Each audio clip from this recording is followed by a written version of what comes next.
Golok adalah pisau besar yang terbuat dari besi atau baja, yang menjadi andalan para jawara-jawara Sunda dan Betawi. Menurut naskah Sunda kuno, Sang Hyang Siksa Kandang Karesian, golok yang juga disebut sebagai bedok ini adalah senjata yang digunakan para raja di masa lalu, juga para jawara dalam membela diri di masa penjajahan bangsa. Golok selain kerap digunakan masyarakat Indonesia sebagai alat berkebun, kini senjata golok kembali dibicarakan setelah beberapa video permainan golok viral di media sosial.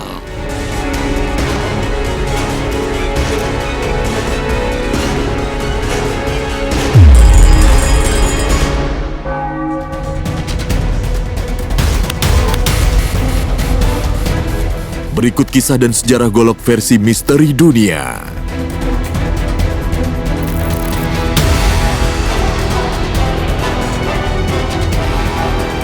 Dimulai dari senjata pusaka asli Betawi, merupakan fase awal asal-muasal senjata dalam sejarah Nusantara. Konon, sebelum senjata kujang khas Jawa Barat ada, golok betok sudah lebih dulu terkonsep. Namun karena kerajaan Pajajaran memohon kepada Sang Empu agar dibuatkan kujang secepatnya, pembuatan golok betok akhirnya tertunda.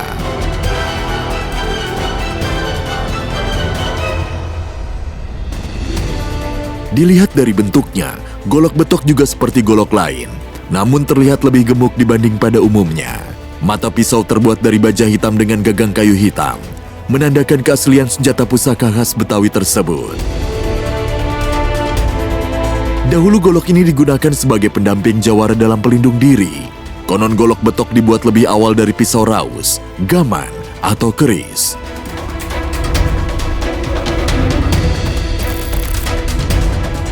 Tak hanya golok betok yang tersohor, tanah Betawi juga memiliki golok gobak yang menjadikan tembaga sebagai bahan utama pembuatan.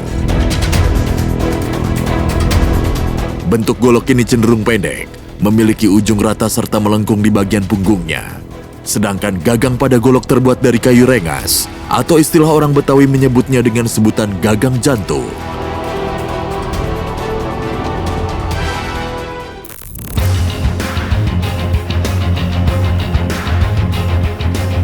Masih dari tanah Betawi, golok pusaka berikutnya adalah ujung turun yang memiliki ujung lancip.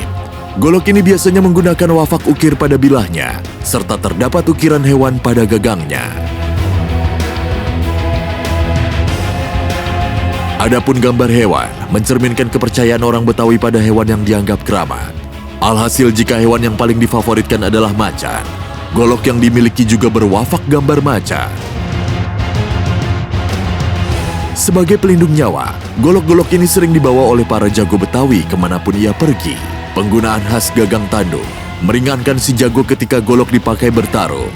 Karena keciri khasannya tersebut, masyarakat Betawi sering menyebut bukan laki-laki Betawi kalau belum memiliki golok.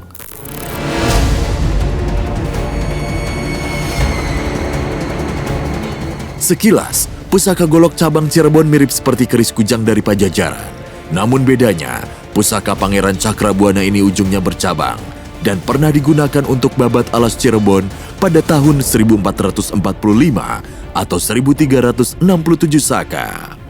Konon menurut cerita, golok ini bisa mengeluarkan api dan bisa diajak berbicara.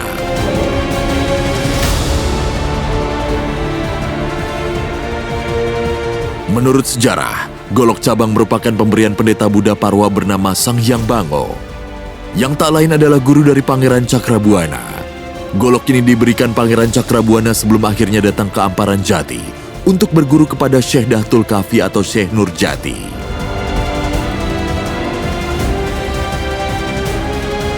Golok tersebut dianggap fenomenal di Cirebon karena bisa mengeluarkan api di tengah babat alas. Hingga kini, golok keramat itu masih tersimpan dan terawat, bahkan tidak pernah dikeluarkan dalam ritual panjang jimat sekalipun.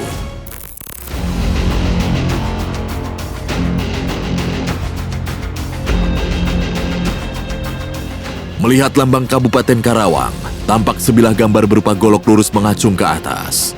Ya, itu adalah golok lubuk, dimaknai sebagai lambang perjuangan rakyat Karawang dalam merebut kemerdekaan. Pusaka bedok lubuk Karawang diyakini merupakan benda pusaka peninggalan nenek moyang berusia ribuan tahun.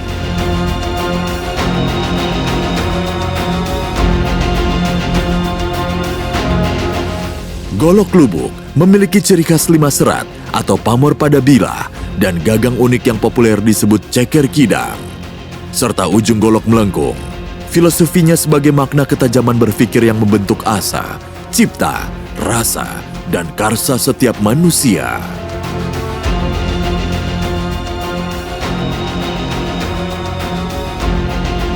Dalam senjata tradisional Nusantara, tipe-tipe golok seperti golok lubuk konon mendapat pengaruh dari Melayu, para Jawara Banten dan Betawi, yang kemudian berkembang di wilayah Karawang.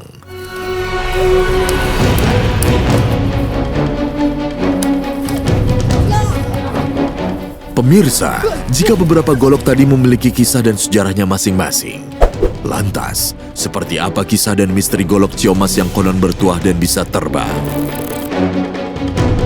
Jangan kemana-mana, misteri dunia akan membuktikannya sesaat lagi.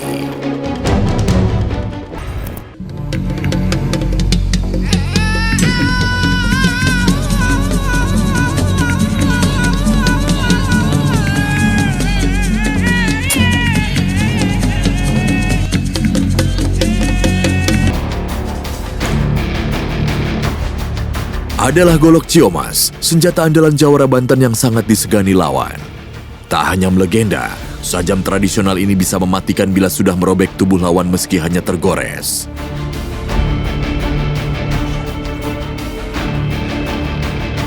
Dalam kiprahnya, kesaktian tertinggi yang dimiliki golok Ciomas adalah mampu membuat lawan bertekuk lutut, tanpa sang pemilik harus mencabut golok dari sarungnya.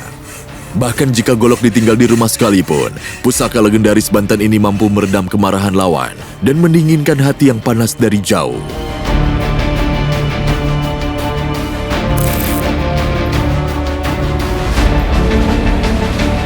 Menurut catatan sejarah, golok Ciomas pertama kali dibuat oleh Ki Buyut Cengkuk yang diberi nama Sirebo. Dengan menggunakan palu hadiah pemberian Sultan Maulana Hasanuddin bernama Godam Deno. Bahkan ketenaran golok Ciomas saat ini tak terlepas dari kisah kesaktian golok Sirebo di medan perang saat melawan pasukan Belanda di masa lalu. Di luar nalar, musuh yang terkena sabetan golok Sirebo, lukanya sulit disembuhkan sampai akhirnya meninggal dunia. Dari semua pandai itu adalah golok Ciomas. Karena bahan bakunya berbeda. Kalau yang lain bahan bakunya misalnya dari baja, per misalnya. Atau baja-baja yang sudah ada. Nah golok Ciomas ini tidak dan tidak pernah diproduksi massal. Kalau yang asli. Tidak pernah diproduksi. Karena memang bahan bakunya juga sulit, terbatas. Hanya ketika ada meteorit yang jatuh, meteorit itu kan logam. Nah Allah berfirman di dalam Al-Quran bahwa baja itu diturunkan dari langit.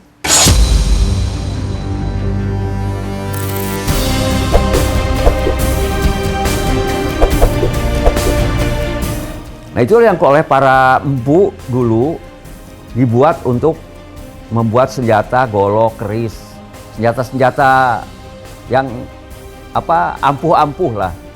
Oleh karena itu dari catatan sejarah masa lalu Banten saya membaca bahwa tidak ada yang pernah kebal terhadap golok Ciomas. Jadi terhadap golok-golok yang lain banyak yang kebal. Tapi golok Ciomas itu tidak ada yang kebal dan kalau terluka sedikit saja itu bisa merembet dan tidak bisa disembuhkan. Pada umumnya orang yang terluka akibat golok Ciomas kena sayatan bukan kena bacokan, itu langsung dia merembet ke seluruh badan dan ujungnya dia meninggal.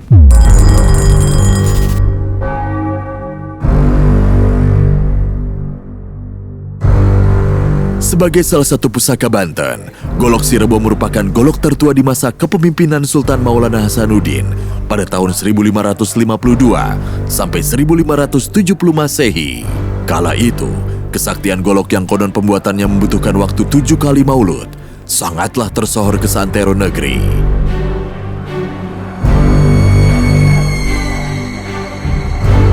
Bahkan saking saktinya, golok Sirebo diyakini bisa membunuh lawan dari jarak 10 meter tanpa menyentuh. Maka tak heran, di setiap peperangan ketika Sultan mengeluarkan golok Sirebo, musuh langsung lari tunggang langgang karena takut terkena sabetannya yang mematikan. Alhasil berkat kesaktian dan kesakralannya, kini Sirebo tak boleh dipegang oleh sembarang orang. Saya pernah mengalami sendiri ketika saya waktu itu berhadapan dengan beberapa truk lah. Ya, itu saya cabut golok itu aja bubar itu.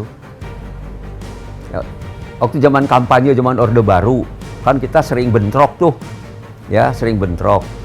Nah, ketika saya berhadapan dengan yang baru kampanye, mereka dengan ya, sorak-sorak segala macam. Mereka kan selalu ke orang-orang tuh ngeganggu. Kalau saya langsung saya turun, saya tarik aja golok itu, ya bubar itu, pada lari.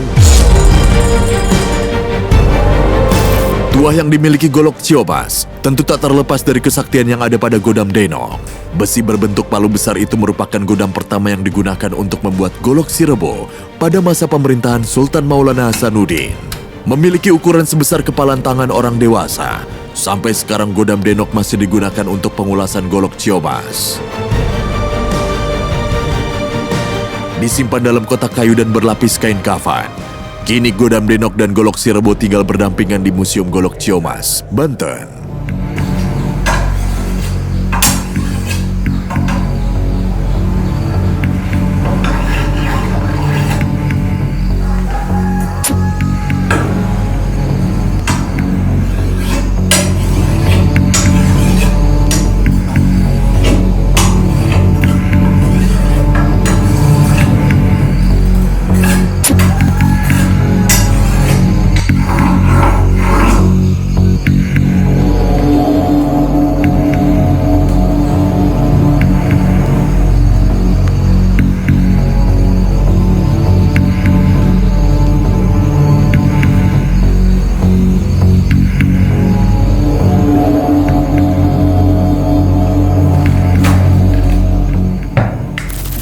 Golok Ciomas itu kalau seumpamanya ada pas waktu keluarnya itu di bulan Mulud mau bikin nempah ya, terus selanjutnya mau pengulasan itu keluar ya, tugasnya pengulasan dengan nempah.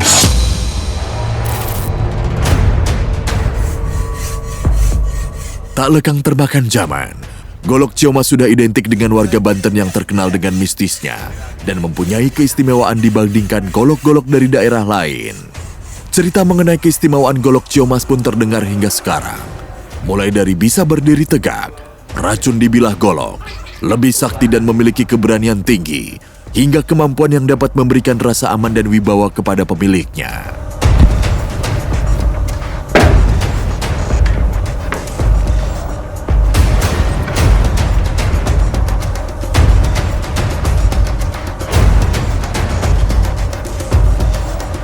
Namun mengiringi kesohorannya, hingga kini ada pertanyaan yang masih menjadi misteri. Benarkah golok Ciomas bisa terbang itu ada? Kalau saya itu belum pernah tahu golok yang terbang, yang bisa terbang, belum pernah tahu. Cuma denger-denger mah iya sih ada. Jadi kemungkinan belum waktunya keluar gitu. Kemungkinan ada golok Ciomas yang bisa terbang mungkin. Tapi bagi saya sendiri belum pernah lihat. Ada pemiliknya? Mungkin ada. Karena di Ciomas banyak orang yang sakti.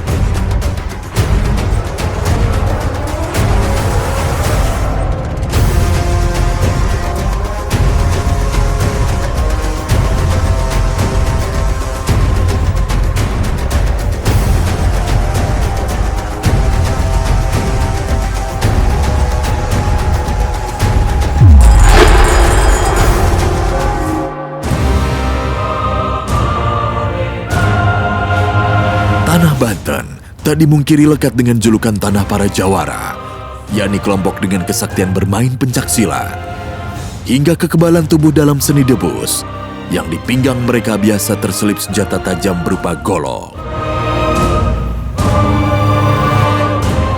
Di perbatasan Serang Pandeglang, terdapat desa Sewat yang warganya secara turun-temurun menjadi perajin golok.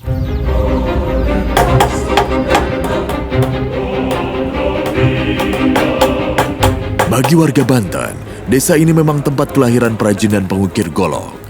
Ciri khas produksi di Kampung Sewat Jaya adalah golok sulangkar. Dibuat dari bahan besi jenis sulangkar, seperti besi pada delman dan besi ranjang tua. Lantas apakah golok Sulangkar Desa Sewat juga memiliki keistimewaan seperti golok Ciomas? Salah kualitas teruji pertama, terus keduanya dari seni juga masuk. Contohnya kita kalau misalkan melihat golok itu, kalau kenapa saya berbicara selalu memang semua golok itu seni masuknya, tapi ini berbeda. Nah, kita cara lihatnya kategorinya golok itu bukan hanya sekedar dicabut, bukan bilah aja yang dilihat. Tapi ada bagian-bagian tertentu yang harus kita perhatikan, makanya lama. Dari handle, dari wasopal, dari warangka, dan sintainya tadi ini dari tanduk.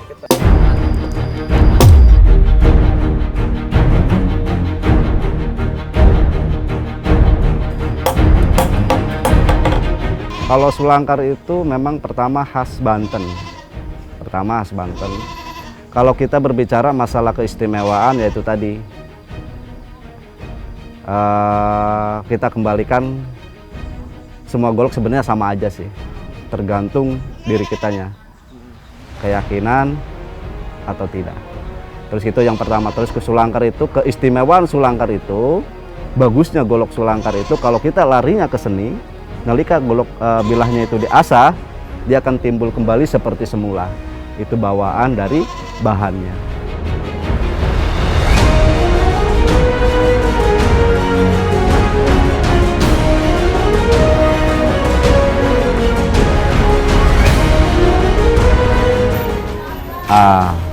Ini modelnya golok ini udah dibilang kategori sebelum merdeka. Ya, golok ini sudah ada karena kalau model handle-nya dan warangkanya baru, ini udah tidak ada.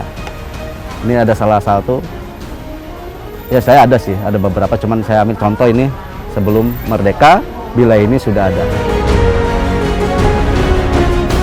Baik itu golok Ciomas maupun golok Sewat, kedua wilayah ini sama-sama menjaga kelestarian budaya golok asli Banten dengan memiliki sisi kisah dan keistimewaannya masing-masing.